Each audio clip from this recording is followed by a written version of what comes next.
बाल राम कथा अध्याय राम का राज्याभिषेक। विभीषण चाहते थे कि राम कुछ दिन लंका में रुक जाएं। नई लंका में, उनकी लंका में उन्होंने अपनी इच्छा राम को बताई। उसका कारण भी, मैं चाहता हूँ कि आप कुछ दिन यहाँ विश्राम कर लें, युद्ध की थकान उतर जाएगी। वैसे इसमें मेरा स्वार्थ भी है, आपका सानिध्य और रीति नीति सीखने का अवसर। आपने यह नगरी देखी भी तो नहीं है। राम ने लंका नगरी में कदम नहीं रखा था। सीता से मिलने हनुमान गए, 2 बार गए, अंगद गए, लक्ष्मण भी हो आए। विभीषण के राज तिलक के समय राम उस नगरी से दूर ही रहे। यह असंभव नहीं मित्र, राम ने कहा। वनवास के 14 वर्ष पूरे हो गए हैं। मैं तत्काल अयोध्या लौटना चाहता हूँ। भरत मेरी प्रतीक्षा कर रहे होंगे। जाने में विलंब हुआ तो वे प्राण त्याग देंगे। उन्होंने प्रतिज्ञा की है, मैं उनकी प्रतिज्ञा से बंधा हुआ हूँ। विभीषण राम से अलग नहीं होना चाहते थे। उनका अनुरोध राम ने अस्वीकार कर दिया, पर वे निराश नहीं थे। इस बार उन्होंने एक नया प्रस्ताव रखा। मेरी इच्छा है कि मैं आपके राज्याभिषेक में उपस्थित रहूं। मुझे अपने साथ चलने की अनुमति दें। राम ने उनका आग्रह स्वीकार कर लिया। बोले, आप मेरे लिए यात्रा की व्यवस्था कर दें। राम ने विभीषण की विनती मान ली तो सुग्रीव और हनुमान आगे आए। राम ने उन्हें भी अयोध्या आमंत्रित किया।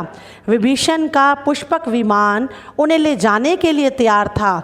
विमान के उड़ान भरने तक वानर सेना वहीं रही। विमान जाने के बाद वे कूदते फांदते किशिकंधा की ओर चल पड़े। विभीषण ने अपने कोषागार से उन्हें रत्नाभूषण दिए। उनकी वर्षा की गई। उसी विमान से वानरों के लिए यह मनोरंजन था, जिसे जो मिला वो लूट लिया। विमान लंका से चला। उड़ान भरने के बाद उसने उत्तर दिशा पकड़ी, जिधर अयोध्या नगरी थी। राम सीता के साथ बैठे थे। मार्ग में पड़ने वाले प्रमुख स्थान बताते जा रहे थे। रावण सीता का हरण कर उसी मार्ग से लाया था, पंचवटी से।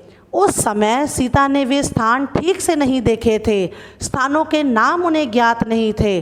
पहले रणभूमि पड़ी, फिर वह पुल जिसे नल और नील ने बनाया था, सेतु बंद। किशिकंधा रास्ते में था। वानरराज सुग्रीव की राजधानी थी। सीता के आग्रह पर विमान किशिकंधा में उतरा। सुग्रीव की रानियों तारा और रूपा को लेने आगे ऋष्यमुख पर्वत पड़ा और उसके बाद पंपा सरोवर। उसकी सुंदरता अद्भुत थी। राम ने सीता को एक पतली चमकती हुई रेखा दिखाई। सीते, देखो, यह गोदावरी नदी है। ऊंचाई से इतनी छोटी दिख रही है। इसी के तट पर पंचवटी है। देखो, हमारी पर्णकुटी अभी भी बनी हुई है। सीता ने आंखें बंद कर ली, जैसे पंचवटी को पुनः देखने से डर रही हो। उन्हें पूरा घटनाक्रम याद आ गया था। गंगा यमुना के संगम पर ऋषि भरद्वाज का आश्रम था। विमान वहाँ उतरा। सबने रात वहीं बिताई।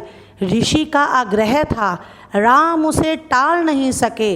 वहीं से उन्होंने हनुमान को अयोध्या भेजा, भरत को उनके आगमन की पूर्व सूचना देने के लिए। राम सीधे अयोध्या नहीं जाना चाहते थे। उनके मन में एक प्रश्न था, एक संशय था। 14 वर्ष की अवधि कम नहीं होती। कहीं इस अवधि में भरत को सत्ता का मोह तो नहीं हो गया। हनुमान को अयोध्या भेजते हुए उन्होंने यह प्रश्न रखा था। कहा, हे वानर शिरोमणि, आप भरत को मेरे आने की सूचना दीजिए।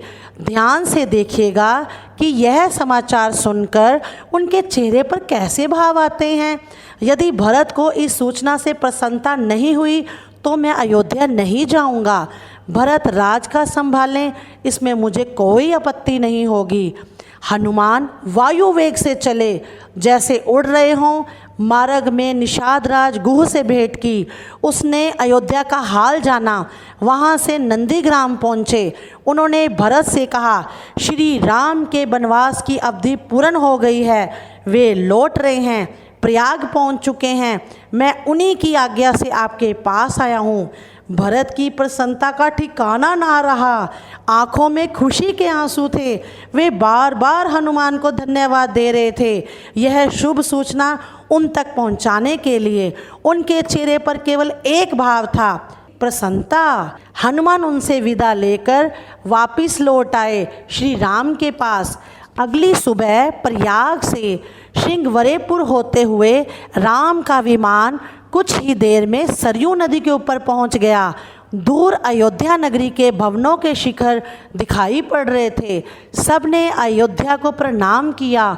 उधर भरत से सूचना पाकर अयोध्या में उत्सव की तैयारियां होने लगी।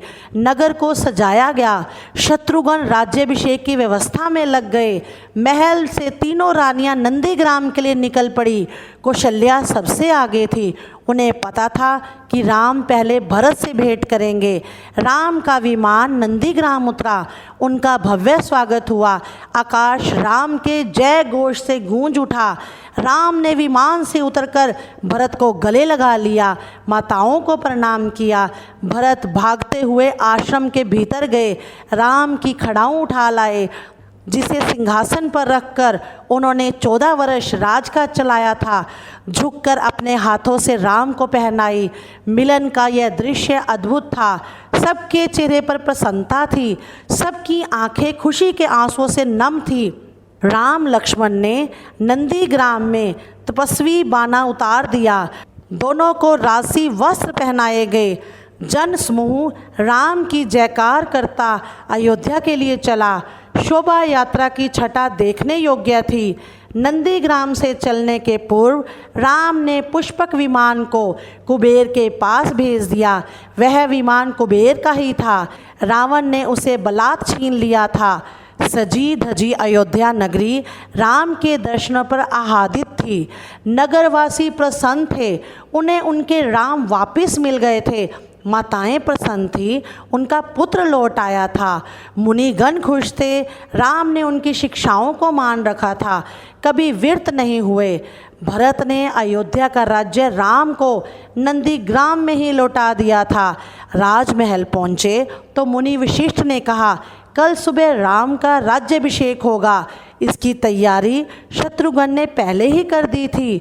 पूरा नगर सजाया गया, दीपों से जगमगाया गया, फूलों से सुवासित था, वाद्य यंत्रों से झंकृत था। पूरे 14 बरस के बाद अगले ही दिन मुनि वशिष्ठ ने राम का राज तिलक किया। राम और सीता सोने के रत्न जटित सिंहासन पर बैठे। लक्ष्मण, भरत और शत्रुघ्न उनके पास खड़े थे। हनुमान जी नीचे बैठ गए। माताओं ने आरती उतारी, मंगलाचार हुआ, शुभ गीत गाए गए। राम ने सीता को एक बहुमूल्य हार दिया। प्रजाजनों को उपहार दिए गए। अनेक वस्तुएं प्रदान की। सीता ने अपने गले का हार उतारा। वे द्विधा में थी, किसे दें? द्विधा राम ने दूर की। जिस पर तुम सर्वाधिक प्रसन्न हो उसे ही दे दो। सीता ने वह हार हनुमान को भेंट कर दिया, भक्ति और पराक्रम के लिए। कुछ दिनों में सारे अतिथि एक एक करके चले गए। विभीषण लंका लौटे। सुग्रीव ने किष्किंधा की ओर प्रयाण किया। ऋषि मुनि अपने अपने आश्रम चले गए। हनुमान कहीं नहीं गए, राम दरबार में ही रहे। राम ने लंबे समय तक अयोध्या पर राज किया। उनके राज में किसी को कष्ट नहीं था। सब सुखी थे, भेदभाव नहीं था, कोई बीमार नहीं पड़ता था।